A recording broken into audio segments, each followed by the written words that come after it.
Isang mapagpalang araw po mga kapatid. Ako po si Sis Maricel ng AR5. Ang gusto ko po i-testify yung kabutihan ni Lord sa buhay ko, sa pamilya ko.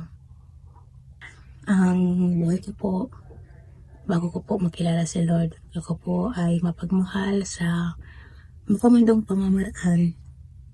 Mas binibigyan ko po ng importansya, yung mga detail ng mga kaibigan ko, katrabaho ko sa mga party-party.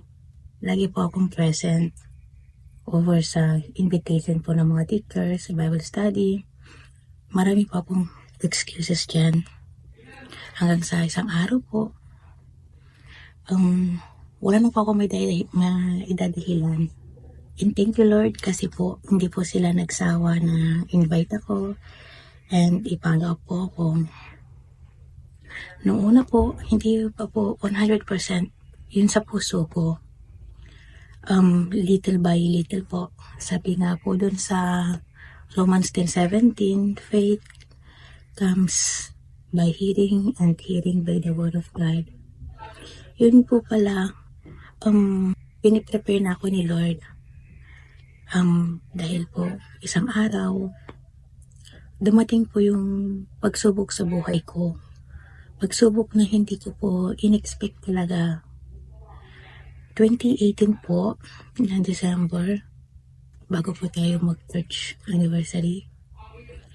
Parang 2 days before po ng church anniversary, na-confirm ko po ng aking better half ay may karelasyon ng iba.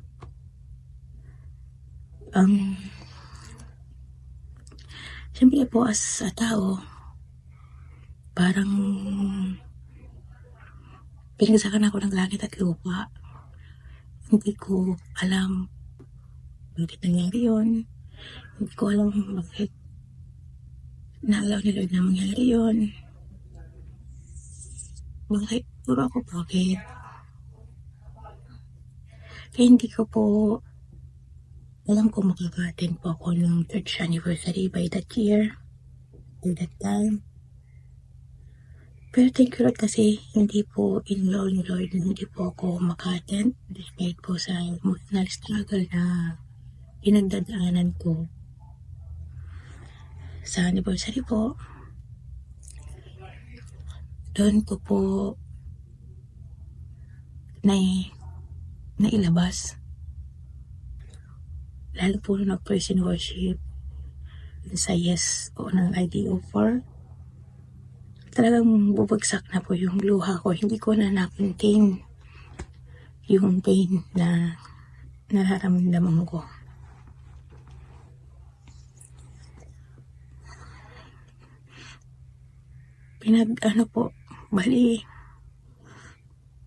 Pinaremind po sa akin ni Lord yung mga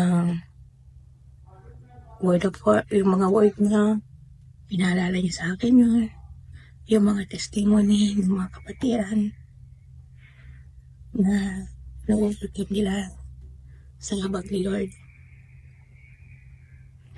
Nagkaroon po ako nung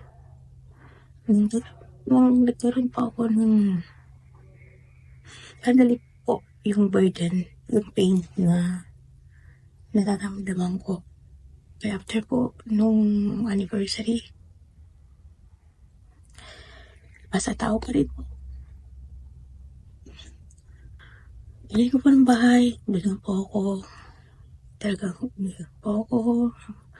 Talagang feeling ko po yung hindi ko alam ang gagawin ko. Hindi ko alam kung paano ako magpapatuloy. Hindi ko alam. May trabaho din po ako. Hindi ko alam kung paano. Pero thank you Lord kasi hindi niya po ako pinabayaan. Sa panahon po na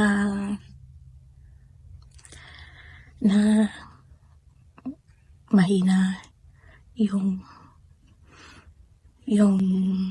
emotion ko, physical kasama na po yun, yung financial. Hindi po yun inalam ni Lord na ano, kasi pray lang po ako ng pray lang ako ng pray. Nasabi mo Lord, kahit kasing liit ang mustard seed, yung pananampalataya, ganun things. Ang dami mga salita na sumisiksik sa isip ko. At naging way po yun na na na na na na nakakapagpatuloy po ako sa pang-araw-araw. At totoo po pala yun.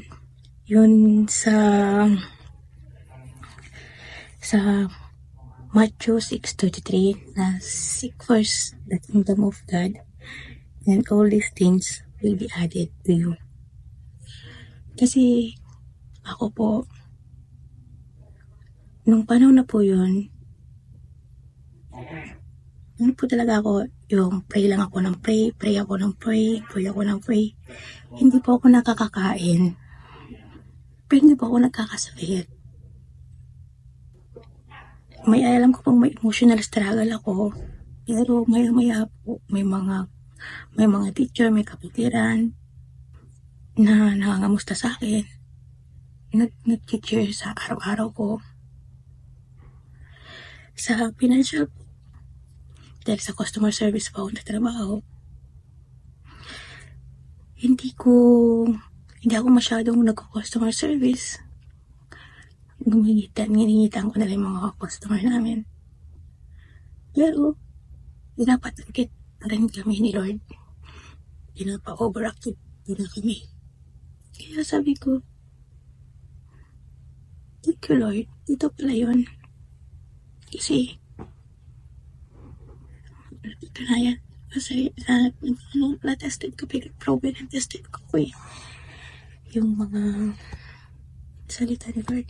Ito, na talaga siya po ay Diyos, hindi siya nagsisinungaling. Na, nung sa araw-araw po na lumilipas, na ano din po sa akin, na sabi ka po sa Jeremiah 10:11, na I have planned for you to prosper you, not to harm you, to give you hope and future. Yun po yung naging sandata ko, yung mga word of the Lord, na makapagpatuloy, na yung panalangin ko sa Lord, yung season or out of season ng buhay, mag-pray without ceasing. And thank you Lord. Kasi sa habag ni Lord, napagtagumpayan ko po yun. Thank you Lord. Kasi dito pa rin po ako. Thank you Lord. Kasi sa nagawa man ng better half ko sa akin, sa pamilya ko. Lalo din, nung una po, siyempre nagalit din po sila sa kanya. Pero ngayon po, na nakakaano na rin po yung mga bata na napatawad na din po nila. Isang mapagpalang gabi po sa lahat ng ating mga kapatid. Ako po si Bro Peter ng AR5. On this moment, gusto ko lang i-share po yung aking buhay, sa journey po ng aking buhay, before and after I know God. So before na makilala kong Panginoon, I am living with a temporary happiness and power of money and my own intelligence, skills, and ability sa lahat ng bagay. Lahat ng gagawin ko, di ako nagdarasal, basta ability ko lang. And lahat ng mga ibang bagay na mamanipulate ko, especially sa company ko, kasi because I'm in the position na namanipulate ko because of my own intelligence. At nabibili ko, napapasaya ako ng mga material things because of money. But despite of those things, there is an emptiness in my heart. may emptiness sa buhay ko. Nagiging selfish na ako, hindi na ako nakakagawa ng mabuti. Hindi ako nagsisimba, pinipresecute ko ibang tao kapag nagsasalita tungkol kay God. Emptiness sa puso ko. Then, I realized to myself na kailangan kong i-renew ang faith ko kay God. So, I decided na kahit anong mangyari na, sige, i-renew ko yung faith ko kay God. Nagsisimba na ako, nagdarasal ako, I attended Wednesday Bible studies. But despite of those things, tumating yung struggles ko and test sa buhay ko na nawalan ako ng trabaho. Yun yung isa sa mga pinakamahirap na nangyari sa akin. Pero despite of that test in life, nagpapasalamat ako kasi nakilala ko na ang Panginoon before pa dumating yung mga struggles ko na yun. Which is napakadaling sa akin na tanggapin ang lahat. Kasi pinasa Diyos ko at naniniwala ako na pag may nawala at kay Diyos ako at may faith ako kay God, ibabalik niya pa ng mas marami, mas progressive, mas efficient pa ng mga bagay-bagay sa buhay ko. At yun nga, nung bumalik na ako sa Panginoon, binigyan pa rin ako, binalik niya ang maayos na trabaho sa akin. Nang hiniling ko na makapagsimba ako ng Sunday, makapag-attend ako ng Wednesday Bible study, binigay niya yon na sa company ito, lahat ng mga members ng company, they tried to apply on that. At sa akin pa rin binigay, na hindi rin nila alam as of the moment bakit sa akin binigay. So napakalaking divine favor na binigay ng Panginoon sa akin. So when we renew our faith, pag naniwala tayo sa Panginoon, panindigan natin to. Huwag nating hayaan maagaw to ng kaaway. Because always remember, as written in the Bible, the goodness and faithfulness of God is true and pure. Maraming salamat sa ating Panginoon sa gabing ito. To God be the glory. As we